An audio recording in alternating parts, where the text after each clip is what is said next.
Oi, pessoal, tudo bem? Bem-vindos a mais um episódio do X4Z Podcast, onde você ouve sobre carreiras e sempre comparando entre gerações como é que as carreiras se desenvolvem, né? Vocês sabem muito bem que a gente iniciou esse projeto com o Vinícius, mas essa temporada a gente está sem o Vinícius e fiz um convite especial para uma pessoa muito especial e dessa vez a gente vai ter a Sofia Barros, Sofia Silva, Sofia o quê? Barros e Silva. Não, mas tem que ter um nome de guerra, um nome que vai estar nos créditos do podcast. Não, então eu prefiro Barros. Sofia Barros, tudo bem. Não estou contra, mas tudo bem. Sofia Barros, então, eu falei os dois. vai estar do meu lado essa temporada com a gente. E essa é a ideia, né? Até o Vinícius voltar, talvez quando o Vinícius voltar a gente resolve como é que a gente faz. Eu vou ficar nessa furada aí por um tempinho. Boa. Legal. Então, só para relembrar, o X4Z então, é um podcast que fala sobre carreiras. A gente sempre traz as gerações X e Z, essa é a ideia. Um pouco da experiência da X, trazendo um pouco de respostas e reflexões sobre os problemas que a Z encontra. Então, essa é a ideia do podcast como um todo. Para relembrar de que a gente vai falar sobre profissões ao longo dos episódios, ao longo das temporadas. Essa é a ideia. Porém, a gente vai ter temas repetidos. Então, hoje, por exemplo, vamos falar de direito. Daqui a pouquinho eu revelo quem são os convidados. Porém, em outros episódios mais à frente, vamos falar de novo de direito. E de novo. E o ano que vem de novo. Só que a gente vai sempre falar sobre momentos diferentes na carreira de um advogado, né? Então, o arco 1, por exemplo, falamos no episódio passado, na saúde. Então, hoje vamos falar do arco 2. Então, o que são os arcos, né? O arco 1 fala do início da carreira, na escolha da carreira, na escolha da profissão, nas dúvidas entre as carreiras, o processo todo de estudar para o Enem, etc. Né? Esse é o arco 1. O arco 1 vai até o início, primeiro estágio, primeiro emprego. Esse é o arco 1. O arco 2, a gente entra então ali no momento onde a gente começa com os primeiros problemas, os primeiros chefes mais complicados, a primeira troca de emprego, começar a discutir sobre concurso e não concurso, né? Continuar numa empresa privada e por aí vai. Troca de emprego, promoção, esse é o arco 2. O arco 3 já fala mais sobre uma cadeira mais sênior, pensar em aposentar, pensar em abrir um negócio próprio, empreender. Esse é o arco 3. Então, a ideia é que a gente possa falar sobre diversas profissões distintas, sempre na perspectiva da geração X, geração Z, e sempre com um foco no arco para que a gente possa explorar as mesmas profissões em perspectivas diferentes. Não é isso, Sofia? Concordo. Misturei os dois. Beleza. Boa. Então, falamos do episódio, falamos dos arcos, e agora? Apresenta esse episódio de agora. Então, vamos apresentar esse episódio agora. Esse episódio de hoje, como eu já dei um spoiler, vamos falar sobre direito. E eu acho que, de novo, em relação a meio de carreira, a gente tem essa história do primeiro chefe difícil, essa questão do crescimento. E a minha leitura, a minha ideia como leigo no direito, é de que isso ainda seja ainda um pouco mais complicado, porque me parece, do lado de cá, vocês convidados vão me corrigir, de que é uma profissão que tem bastante hierarquia, né, níveis muito, muito fortes de hierarquia. E a gente quer poder explorar isso bastante hoje. Então, vamos deixar de cerimônias e apresentar os convidados de hoje. Vamos. Para falar sobre tudo isso, a gente convidou hoje 2 advogados que estão em momentos diferentes, mas trilhando o mesmo caminho. Nossa convidada da geração X é a Bárbara Bragança. Ela é advogada, já atua na Comissão de Ética e Disciplina da OAB do Rio de Janeiro, atua na PMG Niterói como assessora de procurador por 10 anos. Ela é conciliadora e mediadora judicial pela EMED, Rio de Janeiro. E hoje ela atua como membro da Comissão de Advocacia Extrajudicial, a ABA de Niterói. É delegada da Comissão de Advocacia Extrajudicial da OAB, do Rio de Janeiro. E é especialista em direito do consumidor, que inclusive é um assunto que ela fala bastante nas redes sociais dela. A gente vai saber mais sobre isso mais pra frente. Bem-vinda, Bárbara. Obrigada. Muito obrigada. Tem palma, pessoal. Bate palma. Tem palma aí, Flávio? Tem palma do Flávio. Aê! Bem-vinda. E pela geração Z, a gente está recebendo hoje o Lucas Neves, né? Ele entrou na faculdade lá em 2016, já se formou em 2020, logo depois fez a pós-graduação dele em Direito e Planejamento Tributário na Faculdade Presbiteriana Mackenzie, em 2023. Trabalhou no Tribunal de Justiça do Rio de Janeiro como estágio, né? Por 2 anos como estagiário. Na sequência, participou do escritório Marchiori Advogados. Trabalhou também no escritório Tavares Dias Advogados.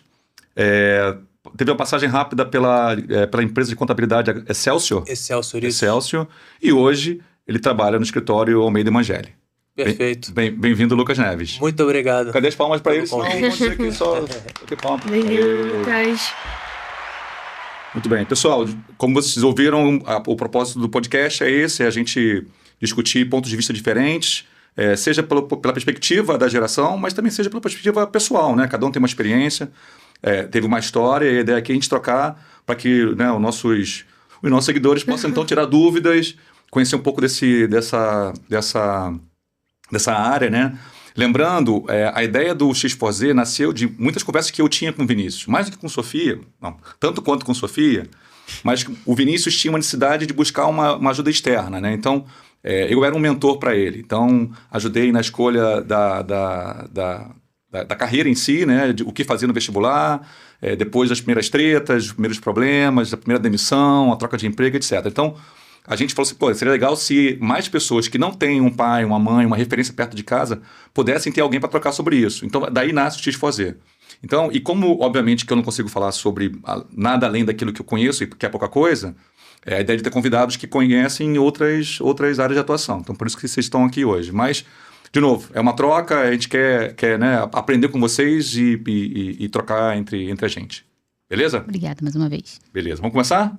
Vamos. Então, vamos pro bloco 1. Aí vai tocar a música assim. Ele vai cortar isso, vai botar a musiquinha direito. Então vamos lá. Bloco 1.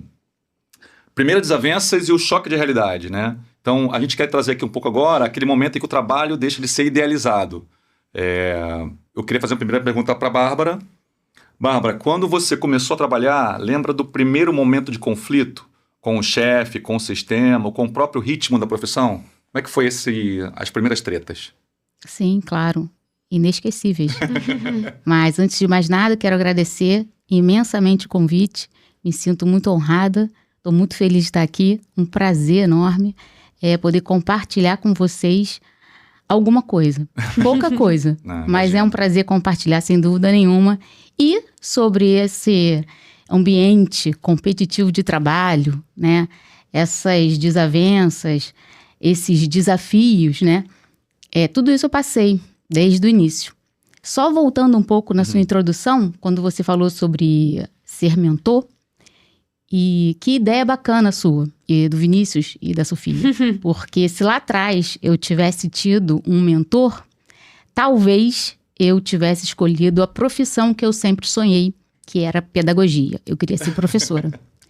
Enfim, acabei... Vamos falar sobre isso hoje então aqui. Então vamos embora. E aí acabei no direito e num determinado momento acabei lá na PGM. E na PGM eu não era concursada, era o cargo em comissão. Então, já existe uma barreira, já existe uma diferença entre quem é concursado e quem é contratado. Então, eu já tinha ali, inicialmente, uma barreira. E eu já tive também uma segunda barreira, por quê? Porque eu não tinha um QI exatamente. Alguém me colocou lá, por indicação, mas não era exatamente um padrinho, alguém com força lá dentro. Então, eu tinha muitos desafios ali dentro. Foi uma fase da minha vida bem desafiadora, onde eu estava vivendo um discernimento vocacional, que é um outro momento que a gente pode conversar também. Acho que acho que é super normal, né? Mas é porque eu estava querendo viver, na verdade, uma outra vida. Eu queria viver outras coisas. E eu trabalhava lá, mas eu passava o dia num outro lugar. Então, eu vivia muito dividida. Era difícil para mim lidar com os desafios que a PGM me apresentava, principalmente no direito público, porque muita coisa... Quer fazer uma pequena introdução do que é a PGM, para quem não, de repente... PGM é a Procuradoria Geral do Município, no caso aqui de Niterói. Tá bom. Então, cada cidade, cada município tem a sua procuradoria, aqui em Niterói não é diferente. Legal. E, inicialmente, a função maior da procuradoria é defender o município. Então, eu fazia pareceres, minutava peças para os processos judiciais, não fazia audiência, até porque nem tinha na época, praticamente não tinha, e quando tinha, o procurador que precisava fazer necessariamente. Mas era um trabalho que ao mesmo tempo me desafiava, ao mesmo tempo me dava muito prazer, porque eu atendia muitas pessoas. E atender as pessoas, ouvir daquelas pessoas os seus problemas, aquilo ali sempre me trazia uma alegria muito grande de saber, naquele dia eu conseguia ajudar alguém. Então, isso me motivava na PGM. Só que eu esbarrava no tempo, no sistema, na burocracia. Então, os prazos são diferenciados. No momento que eu fazia um parecer, eu tinha que submeter a alguém acima de mim. E esse alguém acima de mim, obviamente, ele não tinha só o meu parecer para olhar. Então, aquilo dali ficava, né, por vezes, durante algum tempo. E aquilo ali me gerava um certo desconforto, saber que eu não tinha controle sobre nada do que eu fazia. Porque, efetivamente, eu não tinha controle sobre nada do que eu fazia. E no direito, quando a gente está lá na faculdade, a gente aprende que a gente sai da faculdade com sangue nos olhos e o advogado quer lutar, falar pelo cliente, porque advogar é falar por alguém. Então, tudo que eu queria era falar por alguém. E eu estava ali com aquela oportunidade de falar, mas eu tinha que falar pelo município. E falar pelo município é defender o município. E muitas das vezes o município não está certo. Então, o momento mais desafiador nesse período todo que eu fiquei lá, sem dúvida nenhuma, foi quando houve a queda do Bumba. Não sei se vocês se lembram. Sim. Sofia, não Então, lembra? Não lembro de ter acontecido, mas eu sei o que aconteceu. Eu ia trabalhar chorando. Eu ficava em casa assistindo o repórter chorando quando eu via a Fátima Bernardes. Eu lembro, como se fosse hoje, com uma menininha no colo, falando e tal. E ali eu decidi, eu falei, eu não quero mais isso pra minha vida. Porque eu não consigo defender. Uma coisa que você acha que tá errado. Não tem a menor condição. Né? Não, realmente ali foi o meu maior desafio. E ali eu precisei tomar uma decisão. E aí foi isso. E aí, nessas tratativas com as pessoas, né, sobre relacionamento, esbarrei muito nessa questão, pelo fato de eu não ser concursada com as pessoas que eram concursadas. Existia, sim, e isso existe no meio público, essa diferença existe. Quem é contratado, quem é concursado. Isso fica muito claro, sabe? Hoje eu não posso dizer, porque eu já estou muito tempo afastada, mas naquela época existia, sim, uma diferença de tratamento. Não, eu acho legal te ouvir, porque a gente quer nesse arco 2 realmente trazer isso, né? A hora que a idealização que a gente tem da profissão cai por terra, né? E começa a surgir as várias realidades, né? E muitas delas são realidades duras e frustrantes. Eu fui para lá cheia de sonhos. Eu lembro que quando me chamaram para ir para lá, eu falei... Nossa, porque eu sempre gostei do direito público, que trata majoritariamente de direito constitucional e de direito administrativo, então, direito ambiental. Eu sempre gostei dessas matérias. E poder atuar diretamente, eu vi realmente uma oportunidade de ouro. Mas, quando eu vi a realidade, eu falei, isso não é o que eu li nos livros. Isso não foi o que o meu professor ensinou. Mal comparando, assim, o direito penal. Todo aluno de direito na faculdade sai meio querendo ser criminalista, porque o direito penal na faculdade é lindo, mas quando você vai exercer o direito penal, você vê que não é bem assim. E com o direito público aconteceu isso comigo. Eu fui me frustrando, eu fui vendo que aquilo que eu achava que não era exatamente daquele jeito. E aí eu fui... desanimando, né? Era como se eu estivesse nadando contra uma maré muito forte. A ponto de querer trocar, a ponto de atuar numa área que não tivesse que... Totalmente. Quando eu saí... Quando você pudesse escolher os teus casos. Quando eu saí, eu falei, não quero viver essa vida. Não quero direito público, não quero concurso, não quero participar desse sistema. Isso foi uma decisão que eu tomei lá atrás. E aí... Eu tenho uma pergunta engatilhada pro Lucas que tinha a ver com o começo da pergunta, mas eu acho que eu vou mudar a pergunta porque eu acho que tem a ver agora, ficou melhor com o final da resposta. Porque o Lucas está num momento contrário, né, Lucas? Você tá atuando no escritório Almeida Mangelli e até onde eu sei, você está trabalhando, está estudando para poder... Para concurso. Né? Isso. Eu queria, não sei, assim, você ouvindo a Bárbara, né? Alguém que já está mais à frente, que já passou por isso... E tem essas questões, assim, né? Viveu essa realidade dela. Óbvio que ela viveu não significa que outras pessoas vivem ou que você vai viver, né? Mas como é que você ouve isso? Assim? Como é que isso te soa nesse teu processo de lutar por um concurso, né? Que eu sei que é difícil, você deve estar lutando isso já há muito tempo, né? Olha, por enquanto são áreas diferentes. Ela falou que atua na PGM, né? O concurso que eu estudo é para auditor fiscal. Tá. Auditor fiscal que trabalha em prefeitura também, trabalha em fiscos estaduais, né? Secretaria legal. de Fazenda, Receita Federal, só que não pega as mesmas partes que a Procuradoria pega, porque a Procuradoria lida especificamente com processos judiciais e consultoria, né? Mas mais processos judiciais. O auditor fiscal, ele pega processos administrativos e ok. fiscalizações em loco. Você examinar as demonstrações contábeis de um contribuinte, entendeu? Você julgar um processo administrativo, você elaborar uma autuação, que é um cargo público que eu vivenciei diversas vezes, atuando, né? Pronto, você já conhece bem o que Já acontece conheço. lá. Nunca fui auditor, né, por óbvio, mas eu como advogado e como estagiário já atuei em diversos Legal. processos administrativos. Legal, bacana. Por conta dessa vivência, eu tenho um certo interesse de Legal, passar bacana. pra esse Bem, cargo. respondida a minha curiosidade, vamos voltar então pro sim. tópico do bloco, que é essas primeiras, as primeiras frustrações, né?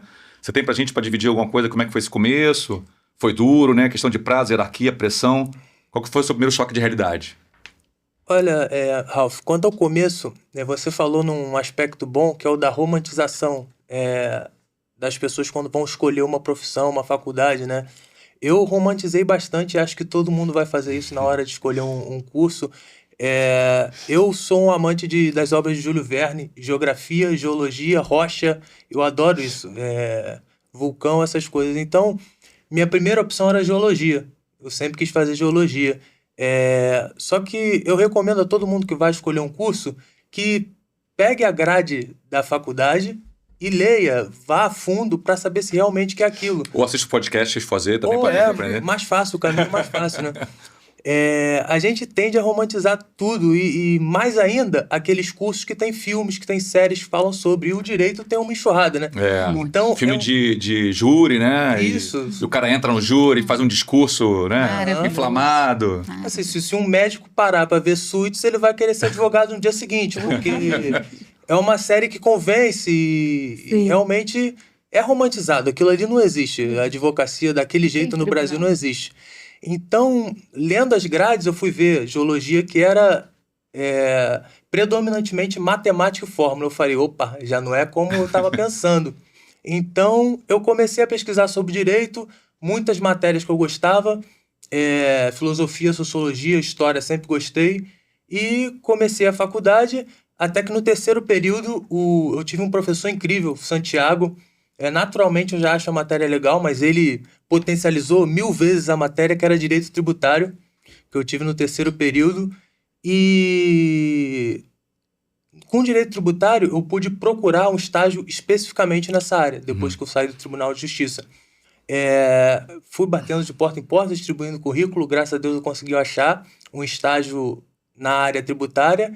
E dali foi o meu primeiro choque de realidade, como você falou, muitos prazos, muitos clientes grandes, e quando você tem a primeira experiência, um escritório grande de verdade, com grandes clientes, grandes processos de grandes valores, aí você tem a noção de como é a rotina normal de um advogado. Aí, geralmente, esse é o primeiro choque, entendeu? Que Não tem nada de romântico. Nada de suítes, nada de você pegar aquele melhor caso, ganhar e ficar famoso, nada disso. Daí você pega os prazos, os clientes grandes geralmente querem tudo para ontem, né? E são casos complexos que você tem que tomar todo o cuidado do mundo, porque envolve milhões, né? E geralmente é um trabalho pesado, porque não tem horário. O advogado, como no direito é amplamente falado, perde saúde, perde a vida, mas não perde prazo. O prazo é imperdível. Então, nessa de não perder prazo, você passa madrugada no escritório e perde aulas da faculdade. E é uma vida puxada. Então, eu acho que para os estudantes de direito, esse estágio em escritório grande é o primeiro choque que a pessoa tem. Primeiro choque, não é o filme, não é a série...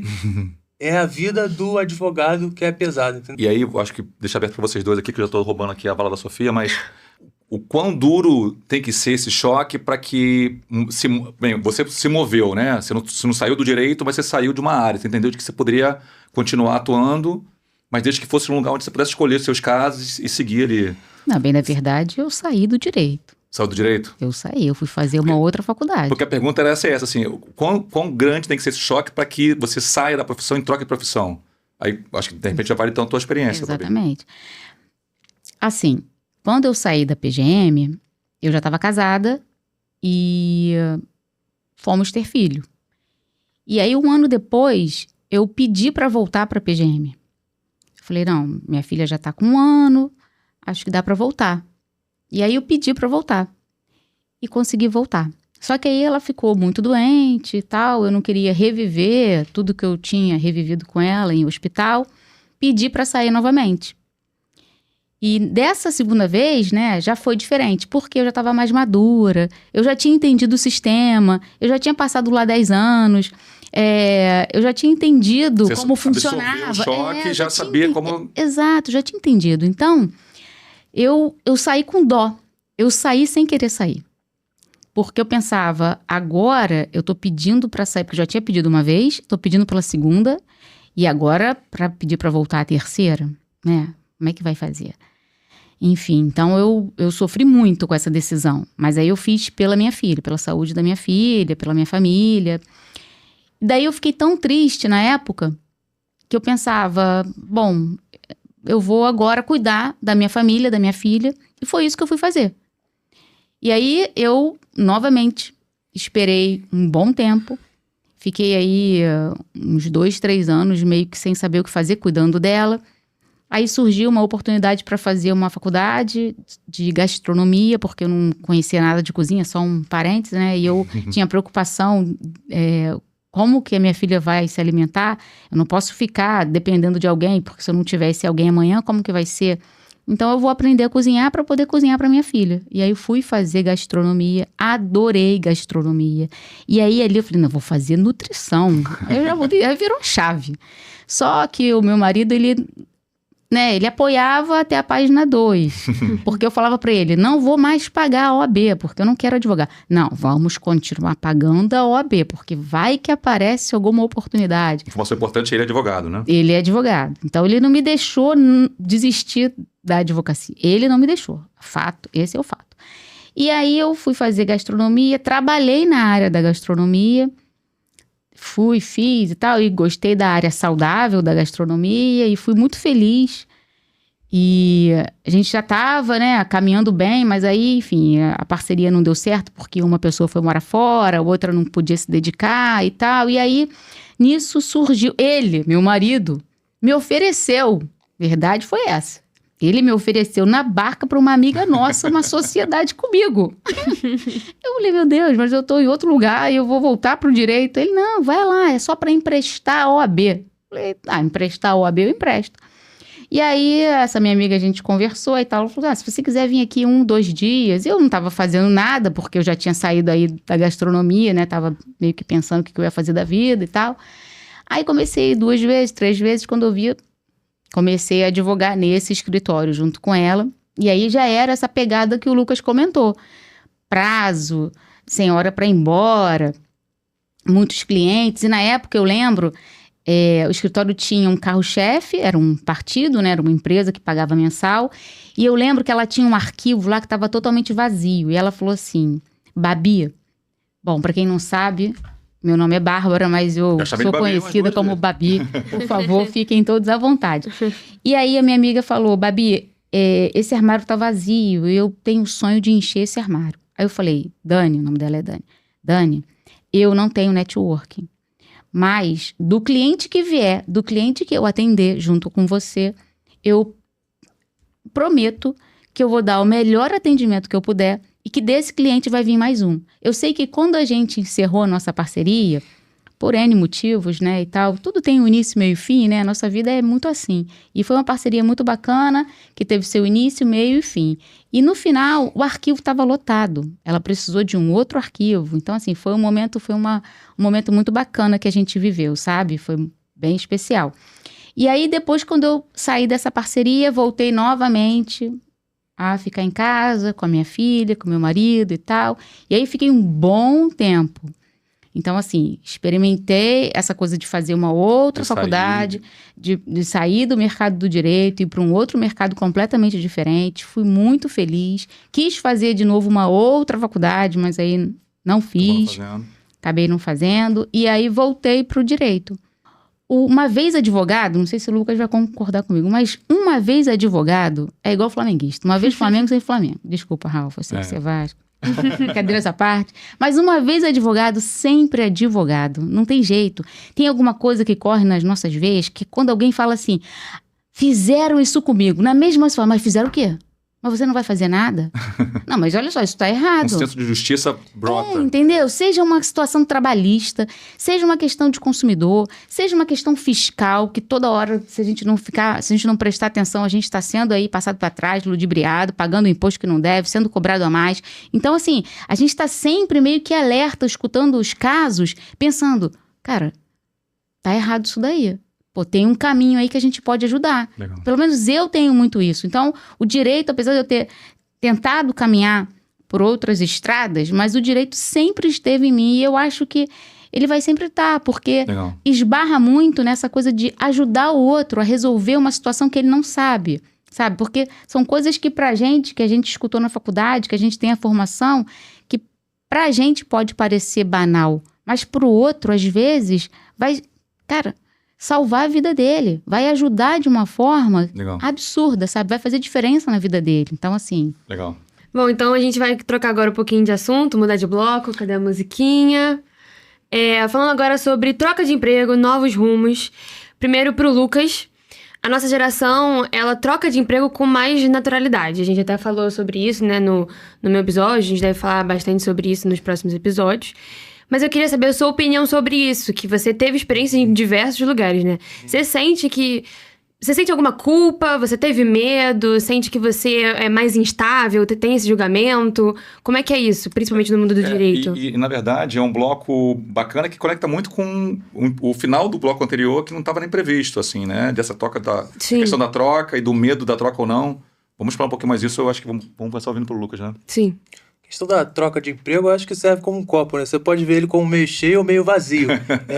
Se você é uma pessoa que deixa se levar pelos julgamentos alheios, provavelmente você vai sair machucada disso, porque a pessoa vai olhar, ou você não é um bom funcionário, ou você é impaciente, está sempre querendo outras coisas, você não se dá bem nos ambientes.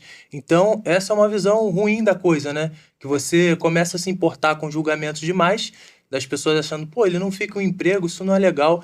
E tem também a parte boa, porque para o início de carreira, eu considero isso bom, porque você tem experiências diferentes, aprende coisas diferentes, atividades diferentes, e você tem contato com chefes e líderes diferentes, e isso faz você aprender muito. Ainda mais quando você vai para coisas de cabeça aberta. Quando você se admite ser ignorante, você abre espaço para mais conhecimento na sua cabeça. Como Sócrates já dizia, né? O reconhecimento da ignorância é o princípio da sabedoria. Então, quando você parte do princípio que você é ignorante, você amplia seu horizonte e você aprende muitas coisas. Então, esse é o caráter bom dessa instabilidade, desde que no início da carreira, porque chega uma hora que a estabilidade é necessária. Quando você tem filhos, uma esposa, casa e tudo mais. Porém, no início, eu acredito que foi uma experiência positiva, porque eu pude aprender várias coisas de diversos lugares. Um escritório que trabalhava mais com processos administrativos, outro que trabalhava mais com processos judiciais. Então, eu pude ampliar meu leque e aplicar isso hoje na minha vida. Entendeu? Posso fazer um comentário? Pode. Eu entendo. Mas eu, como um bom geração X, né, já passei de 50 anos de idade, eu, quando leio o currículo, óbvio que na minha área de engenharia, de tecnologia, né, eu ainda tenho um ranço, que é assim, vou ler o currículo, 6 meses num lugar, 6 meses no outro lugar, 1 ano no outro lugar, eu tenho um problema. Eu tenho... Se eu não conheço o candidato, se eu estou só lendo o currículo, a minha primeira reação é, por que esse cara não ficou... Sabe, assim, será que ele vai vir mais tempo lá? Mais tempo lá. Saiu tão rápido. Vai vir para cá e vai ficar pouco tempo. Então, o que eu falo muito para os meus mentorados é assim, ao escrever um currículo, ou apresentar uma coisa que você não está lá para defender, explicar e se garantir, né? Entenda bem para onde vai, qual é o perfil da empresa ou, se possível, inclusive, de quem vai ler, a pessoa que vai ler o seu currículo. Porque pode ser uma geração X como eu, cheio de preconceitos, que não vai entender com tanta simplicidade e facilidade essas mudanças. Então isso é uma coisa que eu acho que a geração de vocês realmente, eu acho que vocês fazem essas mudanças de maneira, olhando o copo mais meio cheio, né? Mais meio cheio do que meio vazio, mas dependendo do que você quer e para onde você está aplicando, né, o teu currículo, etc., isso pode não ser uma boa forma de entrar. Minha opinião, né? Provavelmente, se teu currículo cai na mão de alguém que é mais aberto, alguém mais jovem, da Millennials, né? Ou talvez um cara da Z, talvez isso seja uma questão menos importante. Vocês concordam? Não sei se... Concordo. É o natural, a presunção é essa. Se você tem vários empregos com pouco tempo, a presunção é de que você ou não é um bom funcionário ou é impaciente, né? Eu quis pegar esse gancho porque, assim, eu acho que não tem realmente problema nenhum mudar, e se mudar porque teve um motivo importante, que mude, né? Você acabou de trazer ótimos motivos pelos quais você mudou. Mas na hora de seguir em frente, ao contar a tua história, eu acho que isso é um dos motivos pelo qual a gente está aqui no XFazer, cara, presta atenção, se você, na hora que vai entregar o teu currículo, não existe um currículo só para todo mundo, né? Sim. Não existe o currículo, você monta um para aquele propósito. E aí tem que entender, cara, e aí? Aqui eu vou omitir o ano, vou deixar só sem um mês, sabe, assim? Você não vai dizer em verdades, obviamente, mas você vai criar uma história de um jeito que você convença melhor o teu possível contratante ali, né? Faz sentido? Faz sentido. Então, Faz sentido. Vamos voltar para a próxima? Vamos. Então vai. Eu queria aproveitar e fazer 2 perguntas embutidas em uma pra Babi. Que você já disse pra gente que você teve várias mudanças, né, ao longo da sua carreira. E eu queria... E você mostrou como foi positiva pro final dela. O Lucas também mostrou, né, que ele só colheu bons frutos dessas mudanças de experiências, né? E eu queria confirmar com você se você achou que foi essencial pra você chegar onde você chegou, né? E se você concorda com essa questão de que a gente precisa ignorar o julgamento, mas se houve julgamento durante as suas trocas, saída e volta, se aconteceu alguma coisa assim. Deixa eu criar uma provocação aqui no meio. Você seria a mesma profissional que você é hoje no direito, se tivesse vindo de lá até aqui de maneira contínua, entendeu? Óbvio que a gente não vai saber, né? Uhum. Mas a tua análise é que foi importante para você essas saídas, é isso, né? Sim. Eu acredito que tenha sido fundamental. Sem dúvida alguma, a pessoa que eu venho me tornando é fruto daquela pessoa que sofreu um monte de situações em vários lugares, várias histórias.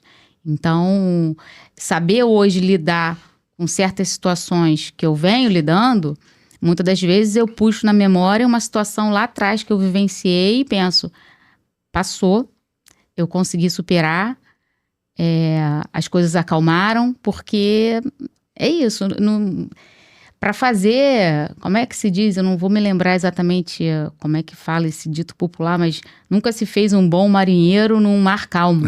Então, é preciso ter esses momentos, assim, meio desesperadores, tensos, para a gente justamente exercitar a nossa resiliência, até mesmo o autoconhecimento, você saber dos seus limites, das suas capacidades e você adquirir essa experiência. Então, sem dúvida alguma, tudo que eu passei desde a prova da OAB, digamos, na própria faculdade. Na própria faculdade, só um parêntese, eu quase não pude me formar, porque na época eu tive um problema no punho, nos 2, síndrome do túnel do carpo. Uhum. E a minha faculdade era uma faculdade que eu só tinha 2 provas, uma no meio do ano e uma no final.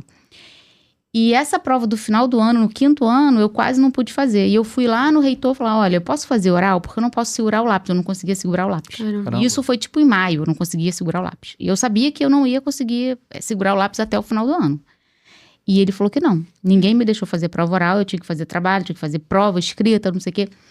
Eu falei, bom, então... Aí eu procurei um ortopedista, comecei a tomar um corticoide. A cada 15 dias eu tomava uma injeção de corticoide em cada punho para poder chegar no final do ano, segurar a caneta para poder fazer a prova. Então ali já foi o meu primeiro desafio. Aí a prova da OAB não foi diferente e assim foi. Então o primeiro estágio, o primeiro trabalho, a PGM, que foi o local onde eu fiquei mais tempo, foi bem desafiador, conforme eu já coloquei. Aí depois, trabalhar com a gastronomia, né, desenvolver produtos, que aí já exerce um outro lado, né? Essa criatividade de você desenvolver produtos. Eu queria produtos saudáveis, então eu passava o dia misturando farinhas diferentes, açúcares diferentes, sem açúcar, e ficava oferecendo para os vizinhos todos, experimenta as minhas coisas são maravilhosas e tal. Luciano então, sabe bem, né, Luciano? Eu queria espalhar para o mundo inteiro farinha de arroz, entendeu? A verdade é essa.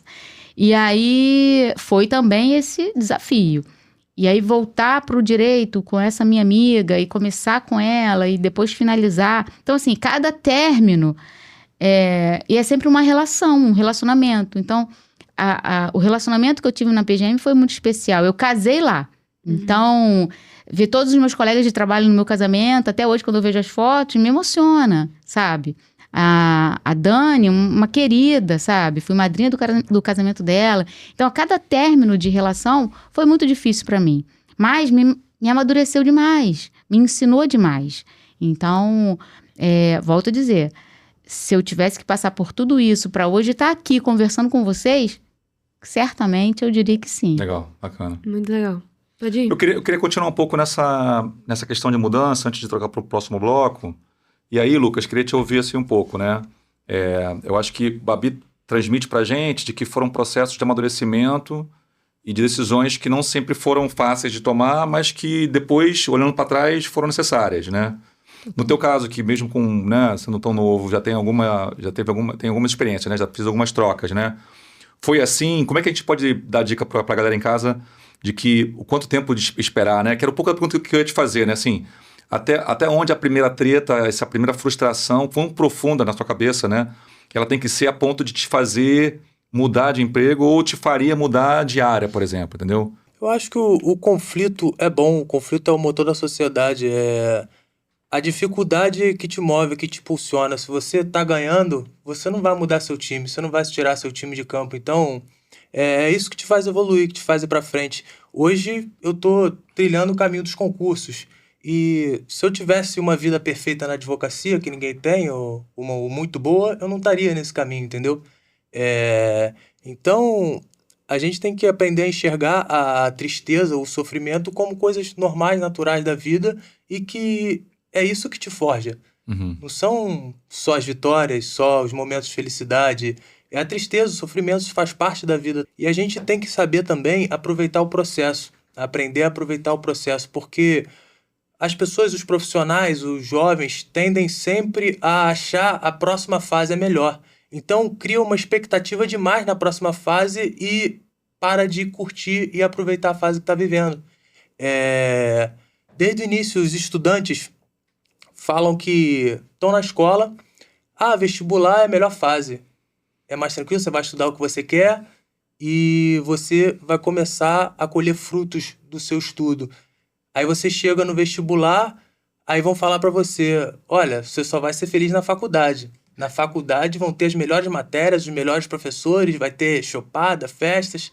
Chega na faculdade, olha, para você só vai dar certo quando você estiver trabalhando. Aí vem aquela pressão de você fazer o seu primeiro estágio, com o estágio trabalho e assim por diante. Ou seja, você para de desfrutar o seu momento, gerando uma expectativa muito grande na próxima fase. Então, é bom as pessoas viverem cada momento e terem ciência de que é uma fase que vai passar.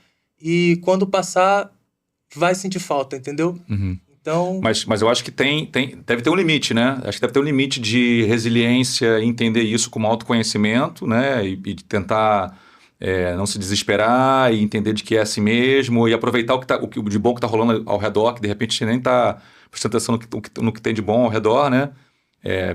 Idealizando a próxima fase. Mas eu acho que tem um limite de estar tão ruim, cara, que está na hora de mudar, entendeu? A minha pergunta é mais nesse sentido, assim, né? Se as tuas mudanças quando aconteceram, foram porque naturalmente veio uma coisa melhor e te encantou e aí você mudou, ou se teve esse peso do, não, cara, aqui não tá legal, eu preciso buscar alguma coisa melhor, entendeu? Mais nessa comparação. Eu tava falando com vocês do meu estágio, né?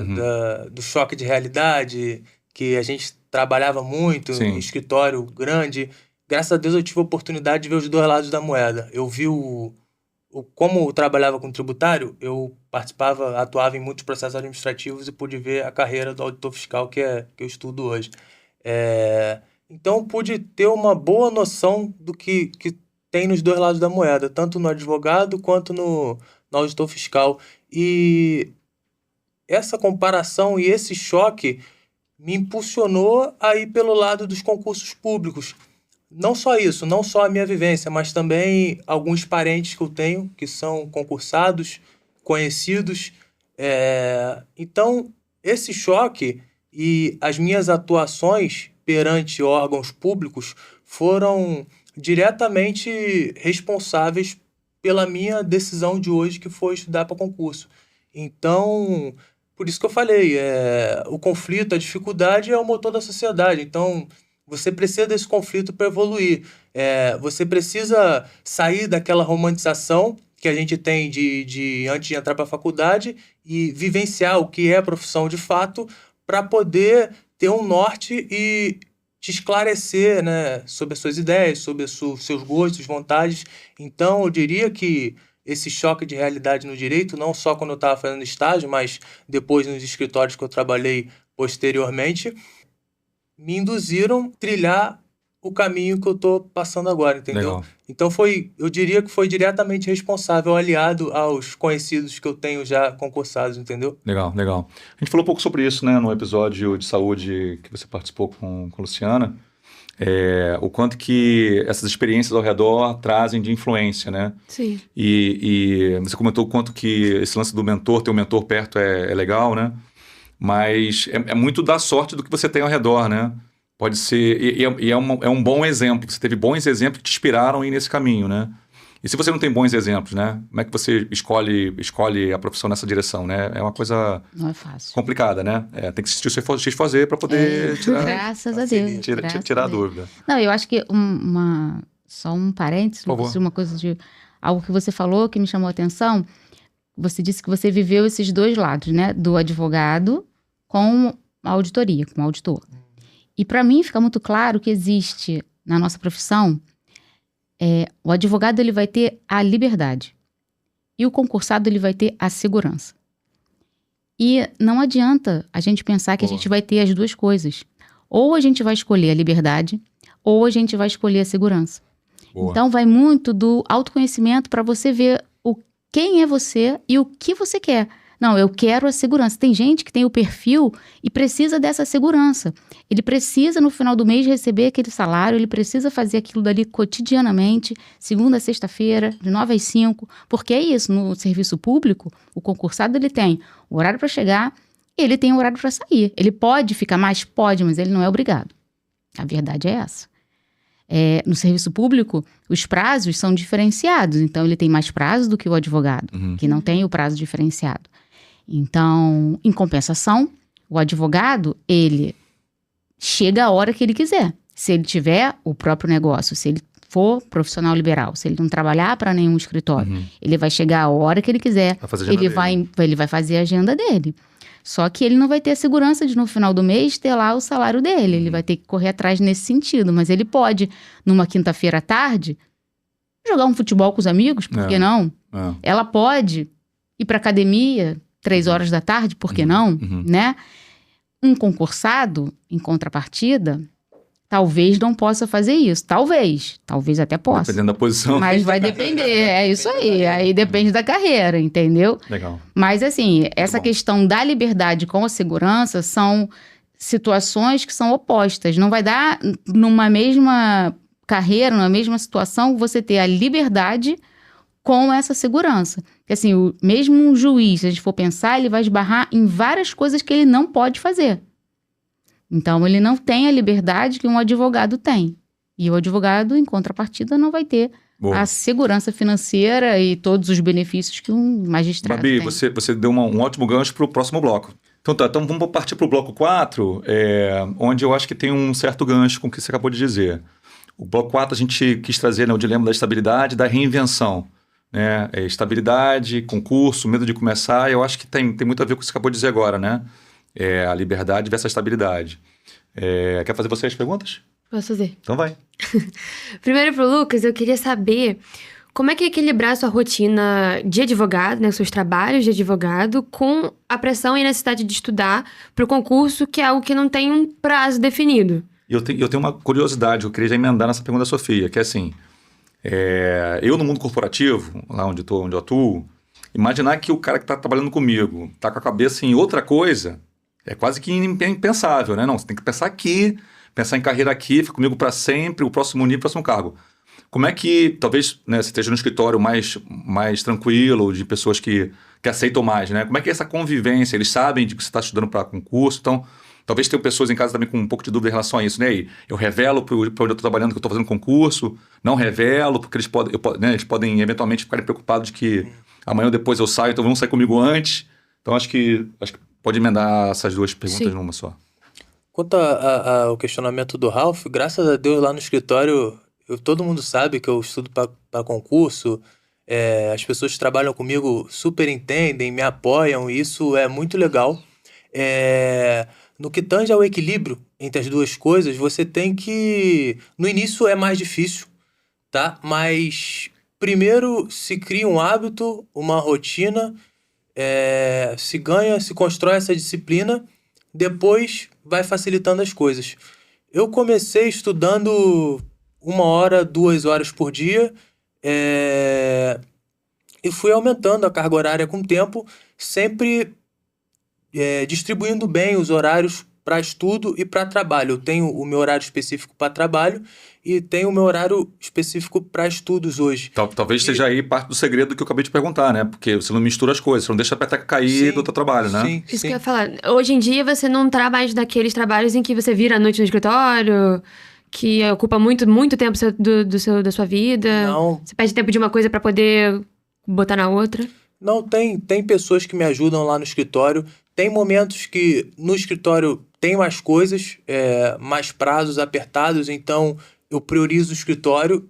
E tem momentos que, por exemplo, véspera de prova... Você vai equilibrando, então. Converso com o pessoal do escritório e dou aquela focada na prova. Só que a questão do equilíbrio fica muito mais fácil depois que o estudo se torna disciplina. Legal. Depois que o estudo vira hábito. O livro Hábitos Atômicos fala muito disso. Chega uma hora que estudar para você vira como escovar o dente, tomar banho.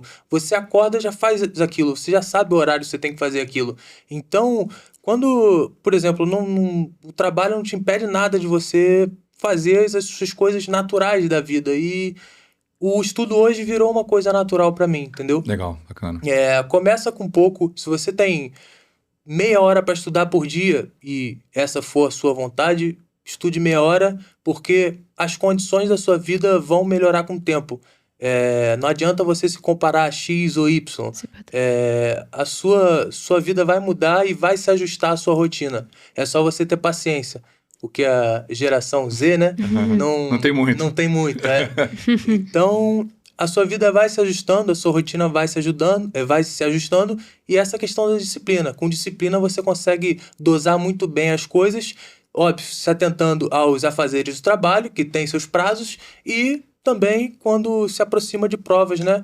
Que é um momento que você fica mais tensionado ali e precisa estudar mais, entendeu? Legal. Mas hoje, graças a Deus, o equilíbrio está sendo executado. Mas o que você diria para um cara que tá pensando em fazer concurso e está na dúvida se ele fala ou não fala para o escritório?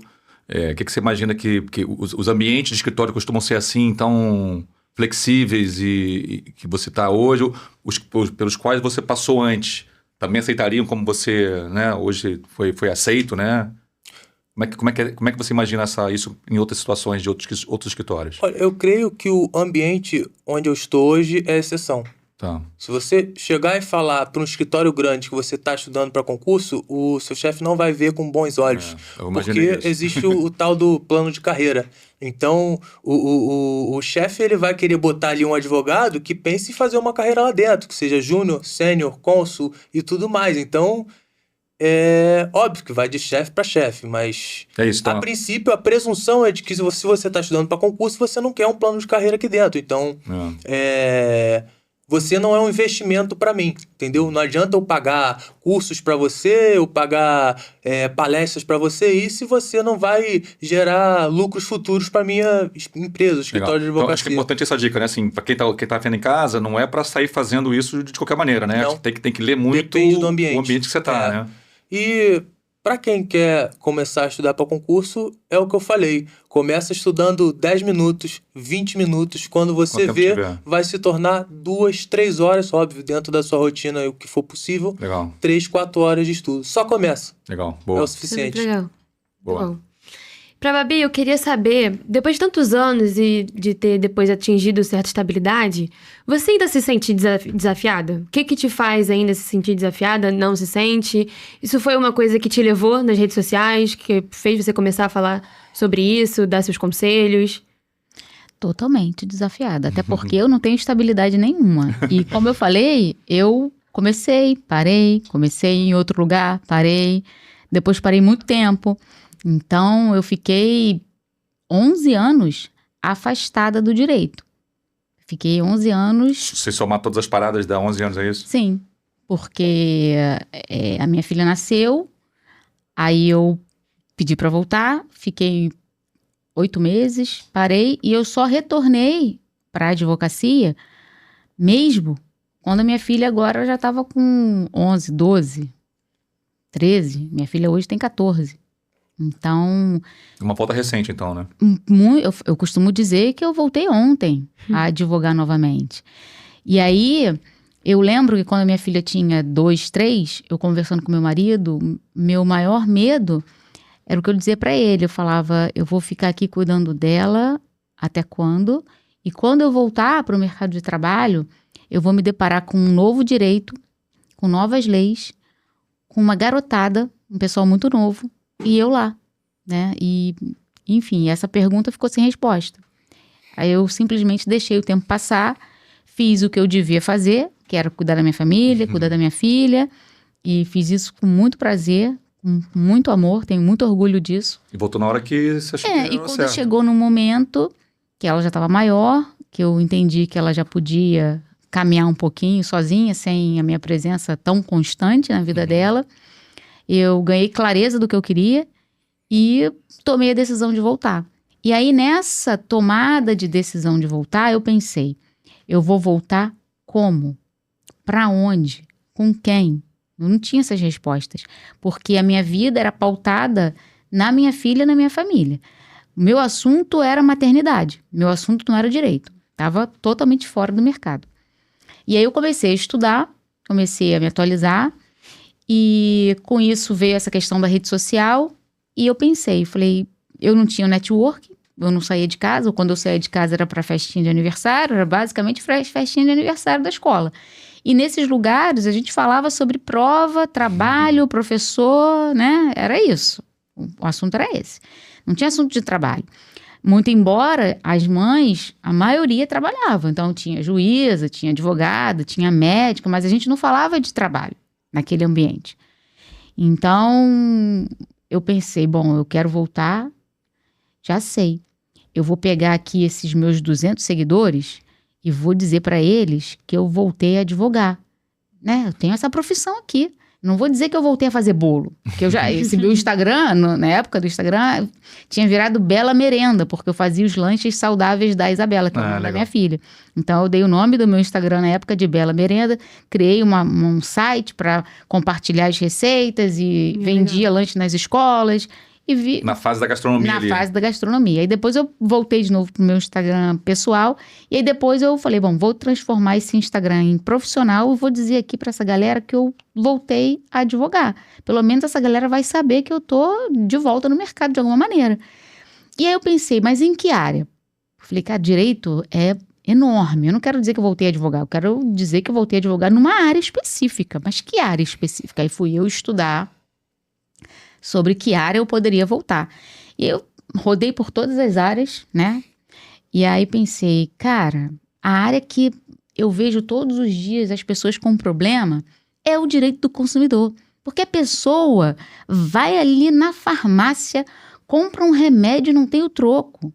sabe? Compra um tênis e o tênis a loja não entrega. Compra a televisão vem com defeito. Tem sempre alguém me contando alguma coisa que tá ruim nesse sentido, né, do consumidor. Falei, eu vou voltar pro direito do consumidor. E aí, assim, eu fiz. E aí, tô lá até hoje, falando para os meus consumidores, atenção consumidor, é uma alegria estar lá. Hoje eu gostaria de poder produzir o volume de conteúdo que eu produzia naquela época, mas hoje em dia, por conta justamente dos clientes, porque aí a profissão acabou reacendendo, eu acabei realmente indo por esse caminho, né, da advocacia, a advocacia de profissional liberal, então com o meu escritório. E aí fui me juntando às parceiras, hoje eu tenho 2 parceiras, as quais tenho um maior carinho, que é a doutora Angélica e a doutora Tainá. E a gente ali no escritório, a gente faz um pouquinho de tudo, e quando a gente não consegue aquela área específica, a gente chama um outro parceiro, e a gente está sempre em busca dessas parcerias, porque a gente acredita que somando forças, né, a gente vai muito mais longe, acaba sendo muito melhor o trabalho. Então, eu posso ter uma ideia, mas a outra me complementa com aquela outra ideia, então aquela ação, aquele cliente, ele ganha muito mais quando ele consegue ter um atendimento muito melhor com várias profissionais envolvidos naquela matéria. Legal. E aí, mas aí voltando a essa questão da rede social, tive esse insight, essa ideia de ir para a rede social e sou muito feliz lá. Gosto muito de estar lá no Instagram. Legal. Vira e mexe é muito, muito curioso, assim, às vezes já aconteceu eu estar em algum lugar e alguém me abordar, atenção consumidor, eu fico morrendo de vergonha, porque a gente não imagina, né, que essas coisas acontecem, e a gente acontece. E assim, e a minha conta é pequenininha, sabe? Eu tenho meia dúzia de seguidores novos, assim. Mas as pessoas que estão ali realmente me conhecem, sabe? Legal. Então, quando me encontram na rua, sabem quem eu sou, fazem questão de falar comigo. Então, isso é muito bacana. O propósito não é sobre ganhar seguidores, né? Não, assim, se você está ajudando 2, 3 pessoas... Exatamente. E essas vão te seguir, vão acompanhar, exatamente. E eventualmente mais pessoas vão chegar, tudo bem, vai ser naturalmente, exatamente, né? Eu já recebi mensagem assim, doutora, a senhora me salvou. Eu recebi um WhatsApp, a senhora falou do WhatsApp, do golpe do WhatsApp. Cara, foi exatamente isso que aconteceu. E eu me lembrei do que a senhora falou e não fiz. Pra mim, eu já ganhei. Legal. Sabe? Legal. O propósito já foi alcançado. É isso que eu quero com o Instagram. Não, isso, eu acho que isso é importante, né? Assim, e tem muita gente que quer Instagram, quer um podcast pra criar fama, pra ser famoso, né? E eu acho que você não fez o Instagram para isso, né? De jeito nenhum. Assim até porque eu morro de vergonha. Eu tô aqui, só Deus sabe como. O X fazer algo parecido também. A gente não quer, sabe, ter milhares de seguidores, milhões de seguidores. O que a gente quer é poder trazer assunto que é tão importante, que serviu muito para né, as minhas filhas, né? Porque eu e a Luciana, a gente sempre discutiu isso com elas, né? E quantas pessoas não têm a oportunidade de ter pais que possam discutir isso? A gente quis levar isso para mais gente. E talvez um ambiente como esse, né, disponível na internet, alguém usufrua, sabe? E vai ser natural se forem 50, se forem 500, se forem 5 mil, né? Então, acho que o propósito é mais importante, né, do que... Exatamente. Foi o que eu falei. Do que o alcance que ele pode ter. O direito, a advocacia, o propósito maior é a gente falar pelo cliente lá para o juiz. E aí, no Instagram, o meu propósito é falar para os consumidores, que somos todos consumidores, eu costumo dizer isso, é falar de um jeito muito fácil, sem o menor juridiquês, porque não tem nada pior do que aquele advogado que está conversando com o cliente e começa a falar um monte de termos técnicos e jurídicos que a pessoa não entende nada. Parece que é de propósito, né? Eu tento ali no Instagram, e mesmo quando eu estou atendendo os clientes, eu tento colocar de uma forma bem fluida, bem fácil de entender, sabe? Legal. Sem nenhuma formalidade, porque o Instagram, para mim, ela é uma rede de relacionamentos. E quando a gente está se relacionando, por exemplo, a gente está aqui, a gente não está no bate-papo gostoso, a gente não tem exatamente um script, a gente não tem, olha, a gente vai ter que falar num português coloquial, formal, sem gíria e tal, não pode usar apelido. Engessa, sabe? Deixa de ser natural. E aí a gente acaba não impactando o outro. A gente consegue impactar o outro, a gente consegue fazer conexões com o outro nessa rede de relacionamentos, que ela acontece também na rede social, virtual, quando a gente justamente é aquilo que somos. A gente exerce aquele nosso propósito. Não, Então, e faz a comunicação da maneira com que o outro consegue absorver, né? Senão não comunica, né? Exatamente. Tem advogados que parecem que têm mais interesse em mostrar a linguagem em latim do que o cliente entenda, né?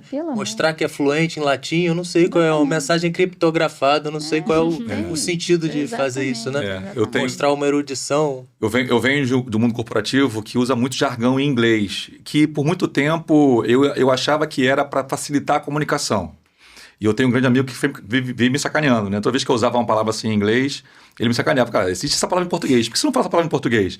Às vezes eu ouvindo os advogados, juízes, né, e tal, parece isso, assim, sabe? Parece uma questão de uma necessidade técnica, uma necessidade... Na verdade, é a síndrome do pequeno poder que eu costumo dizer, sabe? Poucos têm acesso a isso, então, né, credencia, né? Exatamente. Estamos estourando nosso tempo, precisamos ir para o próximo bloco. Bora pro próximo bloco? Bora. Então, bora. Bem, agora é o bloco onde vocês fazem pergunta para vocês, entre vocês dois, tá? A gente havia sugerido ali uma temática quando a gente, né, começou a planejar aí os vários temas que a gente ia cobrir, mas não sei se eventualmente surgiu alguma outra ideia. Então, queria deixar vocês à vontade. Bárbara primeiro para o Lucas e depois o Lucas de volta para a Bárbara. Bom, Lucas, primeiro quero dizer que foi um prazer dividir esse podcast com você. Pode contar comigo, o que você precisar. Somos colegas de profissão, então... Não, e consumidor, com tributário... Vamos conversar, né? Vamos conversar. Temos muito assunto, que isso? Dá jogo. É isso aí, vamos embora. Esse assunto do concurso público, acho que muito me interessa e eu acho que a todos, e muita gente que pode também nos ouvir. Então, óbvio que teria uma pergunta que eu poderia fazer para você em relação à frustração, que a gente já falou um pouco, né? Sobre lidar com essas frustrações e tudo mais, mas... De verdade, eu gostaria muito que você falasse mais um pouquinho sobre esse seu cotidiano do estudo, sabe? Porque eu conheço muitos advogados que querem o concurso público e muitos que nem são advogados, na verdade. Conheço muitas pessoas de outras áreas, até da área da saúde mesmo, que visam, que focam o concurso. E você tocou num ponto que para mim é fundamental, que é a disciplina. Eu sou movida pela disciplina. Eu sou muito disciplinada. Então, se eu me proponho a acordar a tal hora, eu vou acordar a tal hora todos os dias, eu vou fazer aquela rotina todos os dias e eu vou, enfim. Mas eu confesso para você que apesar de eu ter essa disciplina toda, de eu fazer tudo muito certinho, num determinado momento da minha vida, como todo advogado, eu já quis fazer concurso. E eu tentei aplicar essa minha disciplina, porque eu sou disciplinada. E eu confesso que eu não consegui. Caramba! Então, essa para mim é uma das minhas maiores frustrações. Porque eu fico pensando, uma pessoa tão disciplinada, uma pessoa que cumpro ordens, porque se você me diz, eu sou muito obediente, então se você me disser que é para fazer tal coisa, eu vou fazer. E eu não consegui aplicar isso na minha vida. Então, quando você falou aqui sobre, estuda meia hora, estuda 10 minutos, eu já fiz tudo isso. Tem a disciplina, eu tenho essa disciplina. O que mais você poderia me dizer? É para mim mesmo. O que mais você poderia me dizer? Isso eu quis fazer. Né? Porque hoje eu estou profissional liberal, mas o amanhã não pertence a mim. E se Jesus disser para mim, minha filha, vai fazer concurso público, eu vou, porque eu sou obediente. Então, eu gostaria muito que você dissesse aqui pra gente esse seu dia a dia, dessa sua disciplina, sabe? Eu fiquei realmente muito curiosa. Dicas práticas, né? E quero te parabenizar, porque não é fácil. Eu já estive aí nesse lugar e não é fácil. Então, mais uma vez, parabéns. Boa. Obrigado. Pergunta muito boa, Bárbara, muito pertinente. Eu acho que a primeira coisa que as pessoas que querem estudar para concurso têm que colocar na cabeça que é algo a longo prazo. Enquanto isso não solidificar na sua cabeça de reduzir essa expectativa, ansiedade de que tem que passar esse ano, né? É um planejamento de longo prazo. Enquanto você não entender isso, vai falhar no meio do caminho. Óbvio que existe a questão, o fator necessidade. Graças a Deus... na minha área de concursos fiscais, tem diversas provas, porque pensa em cada ente federativo, município, estado e União. Todos os entes fazem provas fiscais, então tem diversos municípios espalhados, então sempre vai ter prova, por mais baixa ou mais alta que fosse a remuneração. Então isso atenua um pouco a sua ansiedade, porque tem sempre uma motivação ali para estudar, uma motivação a mais, ter uma prova. Só que isso não é válido para todos os cargos, para todas as áreas que tem áreas aí que é raro ter prova, né? Então, a primeira coisa é tu se conscientizar que é algo a longo prazo a ser feito e começa no pouco. Se você trabalha 8 horas por dia, estuda 1 hora, estuda o que der, porque os seus neurônios, a sua mente vai condicionar você e vai aos poucos dizer para você, olha, você é concurseiro, e naturalmente seus hábitos vão se moldar aquilo que a tua mente está falando. Mas de maneira mais prática, assim, cara, como é que trabalhou o dia inteiro, aquele dia pesado, 8 horas, chegou em casa, tomou um banho, comeu, e aí, como é que trabalha, como é que estuda agora 2 horas? Como? Diz pra ela como. Então, não precisa de 2 horas para estudar. Para 10 minutos e lê um PDF, lê 5 páginas de um PDF. Então, naturalmente, a sua mente vai dizer para você, olha, você começou a estudar, legal, parabéns, e é um caminho que você está começando a trilhar. Você não precisa de 2 horas, não precisa de 1 hora. É o que eu falei, basta você começar. Eu trabalhava em Duque de Caxias. Eu moro aqui em Niterói, no escritório de contabilidade, né, Excelsior. Então, eu tinha uma rotina pesadíssima. Eu saía de casa 7 horas e saía de lá, de Duque de Caxias, 7 horas da noite. Muitas vezes pegava engarrafamento na ponte Rio-Niterói, então dias de chuva, chegava 10 horas, 11 horas em casa. Mas ainda assim, com essa rotina, eu falei, cara, é aqui que eu preciso começar. Eu não quero essa vida para mim de esforço enorme e oscilação salarial. Entendeu? Então, eu comecei a ler Hábitos Atômicos, que é um livro que eu recomendo para todo mundo. Qual que é o autor? Sabe o autor? Não lembro de cabeça, não recordo de cabeça. Jordan. Ou Perplexity. Então, foi no pior momento da minha rotina, mais pesada, que me elucidou a vontade de estudar para concurso. Então, quando eu comecei, era horário de almoço. Tinha meia hora de almoço, 40 minutos de almoço, 20 minutos estava ali lendo PDF. Mas você vai evoluir muito pouco lendo 20 minutos por dia. O importante naquele momento não é evolução, não é você estar na frente de X ou de Y, é você estar na frente de você mesmo. Se você perceber que você está melhor do que estava no dia anterior, já é uma evolução, já é válido. Deixa eu te provocar aqui, cara. Você tem um plano B? Porque assim, eu tô, assim como Bárbara, né? Assim, encantado com a tua disciplina, com a tua resiliência. Você criou método, né? Você tem estudado como estudar, né? Você aprendeu como estudar, Sim. o que eu acho que é fantástico.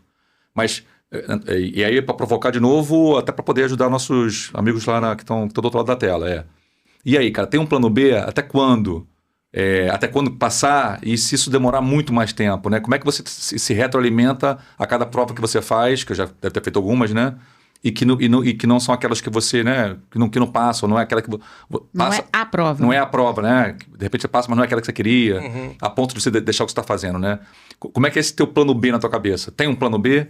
Ou tem que fugir disso, inclusive, para não se frustrar? Então, o meu norte, o meu maior desejo é passar numa prova grande. Quando eu digo grande, é um fisco, que é o setor, né? Secretaria de Fazenda de grande porte. De um estado grande, de um... Isso, São Paulo, Rio, que seja. Que pague lá seus 20, 30 mil reais. Só que o plano B seria fazer as provas, tipo, atirar para todos os lados, dizendo... Provas menores. Assim, provas menores. Prefeituras pequenas, municípios pequenos, que, graças a Deus, o cargo que eu almejo dá essa possibilidade. Então, esse seria meu plano B. Eu já cheguei a fazer algumas provas e outra coisa legal e que motiva é que você vê que quando você vai bem numa prova, assim, você ganha o seu salário hoje. E a prova, o cargo, você vai ganhar uma remuneração de, sei lá, 30 mil reais. Você vai bem numa prova dessa, você vai ver que tá mais perto de ganhar 30 mil reais do que se manter na vida que você tá, entendeu? Então isso te motiva. Mas no que tange ao plano B, pelo menos na minha visão, é isso, tentar os concursos menores, porque em tese são mais fáceis e menos concorridos. E você tem, quando você vai acionar esse plano B, você tem um limite seu, não precisa dizer aqui, mas você tem um teu limite de quando que você vai acionar o plano B e continuar no plano A em paralelo, né? Um limite de tempo não, Ralf, mas eu acredito que vou...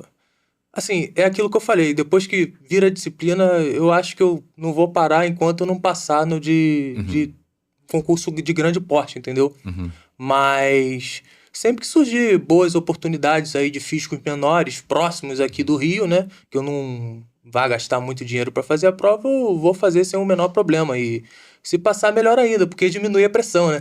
Quando você já está concursado num cargo menor que seja, diminui um pouco a pressão. Então, é isso, é se conscientizar que é longo prazo e depois que virar hábito, não para legal. mais. Não, e eu tenho o caso da Luciana, que eu acho que foi parecido, assim, né? Passou por um concurso de um município, depois passou pro do estado, e depois passou para a federação, e em algum momento pôde escolher, né? E foi peneirando e ajustando, né? Talvez na mente dela tivesse um objetivo que não alcançou logo de primeira, né? E depois foi a questão de ajustar o portfólio de empregos ali, o que era possível ser feito com a quantidade de tempo que tinha disponível para poder trabalhar. Talvez seja algo parecido, né? Sim. Esses concursos menores são chamados, né, no jargão aí de quem faz concurso, como concurso de escada, né? Que te prepara para o concurso maior. Esses concursos menores são bons de se fazer. Muita gente fala que não para focar só nos concursos grandes e tal, mas são muito bons de se fazer porque eles fortalecem as matérias de base que você muitas vezes larga para lá. Por exemplo, constitucional eu já sei muito, então não vou ver, sei lá, direitos fundamentais, né, Bárbara? Que é uma matéria mais tranquila dentro do direito constitucional. Então não vou ver contabilidade básica, não vou ver. Então, quando você para estudar para concursos menores, você é meio que obrigado a ver essas matérias. E você fortalece a base e tem o segundo fator, que é a motivação, para você continuar estudando para concursos grandes. Você faz uma prova para concurso menor, normalmente, lógico, bem estudado, você vai tirar seus 80%, 90%. Isso já é um incentivo enorme, porque você já vai ver que o estudo está dando retorno, entendeu? Legal. E isso te motiva para fazer as provas maiores. Um degrau intermediário, né? Acaba sendo para você continuar... Não é só uma escada, é um empurrão, né? Boa. É um empurrão. Boa, legal. Vamos agora inverter? Sim. Então vai lá, Lucas para Bárbara. Bárbara, eu tive curiosidade ali quando você falou que começou voltou, né, com a advocacia do consumidor através do Instagram. Eu acho que isso é muito perfil, né? Tem gente... Eu sou muito conservador, seja para investimento, seja para... Não sou muito de dar minha cara em rede social, nunca fui muito de postar story e tal. Eu gostaria que você falasse da dificuldade que foi essa primeira exposição sua na internet e no Instagram, que eu acho que muitas pessoas têm por vergonha, por medo. Como foi essa sua primeira exposição? E parabéns pela coragem, Bárbara. Obrigada. Mas quero dizer a todo mundo que é difícil a beça para mim. Pode não parecer. Pode parecer que eu esteja aqui super tranquila, mas não é verdade. Por dentro, só Deus sabe. E no Instagram não foi diferente.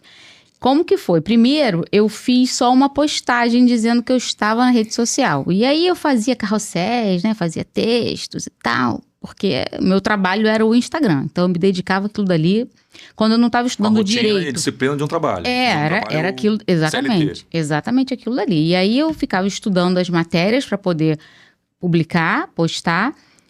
E ficava estudando sobre marketing digital, marketing jurídico, código de ética da OAB, o que pode, o que não pode, um monte de coisa e tal.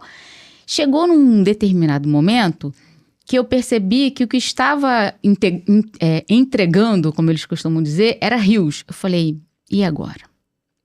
Porque até então eu tava, né, eu não aparecia. Falei, agora eu vou ter que fazer vídeo. Como eu vou fazer vídeo? Como faz vídeo? E agora? Aí eu me lembro que eu estava numa festa de família e o assunto, me lembro como se fosse hoje, foi condomínio.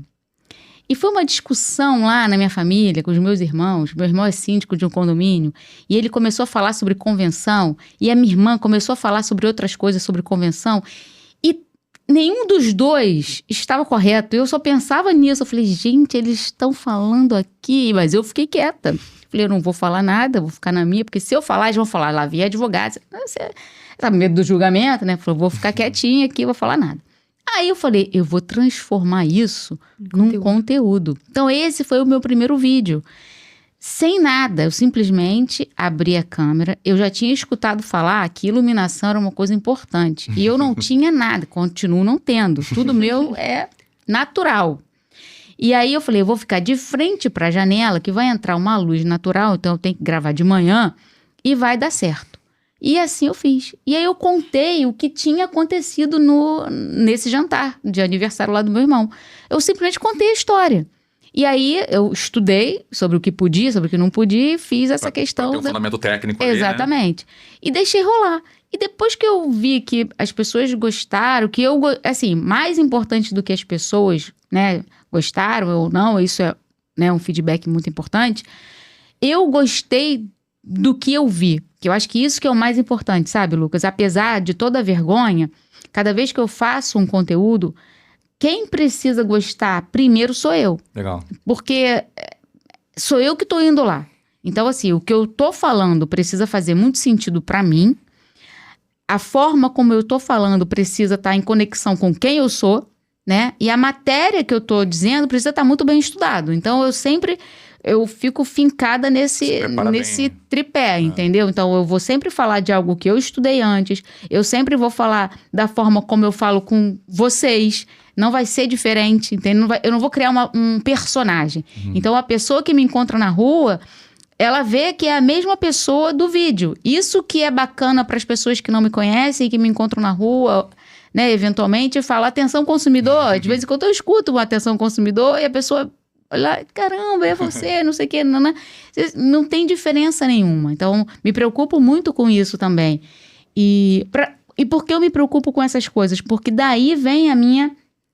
um pouquinho diminuir essa insegurança, porque a insegurança existe, o medo, o receio do julgamento existe, a coisa da exposição é muito grande, e isso a gente está falando de uma conta pequenininha. Eu fico imaginando uma conta de alguém grande, enorme, sabe? Que um vídeo tenha viralizado e da noite pro dia aquela pessoa não era ninguém, no dia seguinte já virou alguma coisa. Eu fico imaginando a cabeça dessa pessoa, um adolescente, por exemplo, né? E é um assunto que a gente pode até um dia trazer também. Como isso é perigoso na cabeça de um adolescente, né? Como isso mexe. Então, eu tenho realmente essa preocupação de levar um trabalho que seja muito espontâneo, mas de forma muito consciente e responsável, sabe? Para realmente ajudar aquelas pessoas que estão ali, para que aquele conteúdo sirva, tenha uma utilidade, que não seja só um videozinho, mas que tenha uma utilidade, que a pessoa, se você olhar o meu feed e você quiser lá, eu quero saber aqui 3 direitos do consumidor básico, você vai achar lá 3 direitos do consumidor. Eu quero saber aqui alguma coisa sobre atraso de voo, você vai achar. Golpe do Pix, você vai achar. Tudo relativo ali a direito do consumidor, você vai encontrar ali facilmente. E de forma muito leve, muito fácil de entender. Esse é o meu foco maior, que me gera justamente essa segurança e essa coragem para no dia seguinte fazer de novo. E se eu fizer diferente...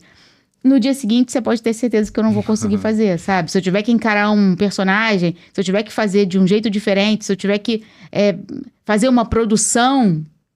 Eu já recebi várias propostas, sabe? Doutora, o seu conteúdo é maravilhoso, eu percebo que você entrega, vamos fazer aqui e tal. E aí a pessoa já quer mudar mais profissional. Tô fora, entendeu? Não sou eu, sabe? Não sou eu. Eu sou o que vocês estão me vendo aqui hoje, sabe? Por dentro uma pilha, por fora parece que tô tranquilo. Tá super tranquilo. Muito bom, muito bom. Pessoal, bem, a gente está chegando ao encerramento do episódio. A gente hoje, então, falou do Arco 2. O Arco 2 é esse momento onde o trabalho deixa de ser promessa e vira experiência. Eu acho que a gente passou bem por essa, né? A gente cobriu bem esse arco. Obrigado vocês dois por terem dividido com a gente a experiência de vocês nesse momento tão importante. Vamos ter mais arcos pela frente, né, Sofia? Tanto de 1, de 3, direito de novo. De repente vocês voltam, né? Para trazer outras fases da vida. Dê um recado final aí para a galera que está em casa aí. Lucas, Bárbara. Olha, um recado que eu gostaria de dar é: contemplem o processo. O processo é bonito e vale a pena. Cada atividade que a gente faz, cada atitude que a gente toma tem que ser vista como um fim em si mesmo e não um meio para se atingir uma outra coisa. Quando a gente vê as nossas atitudes e as nossas fases como um fim em si mesmo, a gente passa a ter um prazer naquilo, passa a desfrutar muito melhor. o futuro vai vir, é um mistério, você não sabe. O passado é história, já passou, nada vai mudar. Mas o presente é uma dádiva, por isso que se chama presente. Amém. E outra coisa também, quanto aos julgamentos alheios, é bom não se importar. Porque essa fase pesa e pode te fazer regredir. O nosso foco tem que ser nas coisas que a gente controla. Porque é nisso que a gente pode alterar e melhorar cada dia mais. Boa, garoto. Só Muito isso. bem, cara. Eu tô achando que ele quer dar X, hein? Eu tô achando que esse moleque tem uns 50 anos de idade, pô. Sabedoria. Eu, no caso, tenho 20, porque eu vou dizer. Sabedoria monstra. Parabéns, moleque. Valeu. Bárbara, Babi. Eu vou dizer o seguinte: atenção, consumidor.